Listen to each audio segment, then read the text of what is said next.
இன்றைய வெளிச்சத்தின் இனிய வாழ்த்துக்கள். மனுஷருக்கு அடிமைகள் ஆகாதிருங்கள். 1 கொரிந்தியர் 7:23 இப்படி சொல்லுகிறது.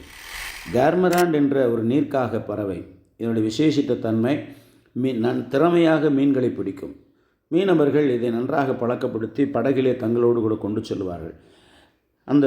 அந்த பறவையின் கழுத்தில் ஒரு இறுக்கமாக இருக்கத்தக்கதாக ஒரு வளையத்தை கழுத்திலே மாட்டி விடுவார்கள்.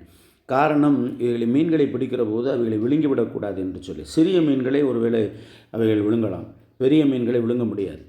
கடலுக்குள்ளாய் விடுகிற போது கடலுக்குள்ளாய் சென்று பெரிய மீன்களை கவ்விக்கொண்டு படகுக்கு திரும்பி வரும். அதால் விழுங்க முடியாதுன்றதுனால மீனவர்கள் அந்த மீனை எடுத்து படகிலை போட்டு திரும்ப விடுவார்கள். பாருங்கள், இந்த மீன் தன்னுடைய கடுமையான உழைப்பை இந்த மீனவரிடத்தில் இழக்கிறது. காரணம், அது மீனவனிடம் அடிமைப்பட்டிருக்கிறது. மனிதனும் அப்படித்தான். உலக பிரகாரமான சிற்றின்பங்கள், பாவங்கள், கிரியைகளிலே மாட்டிக்கொண்டிருக்கிறபடியினால் சந்தோஷத்தையும் சமாதானத்தையும் இழந்து அடிமைப்பட்டவனாகவே வாழுகிறான்.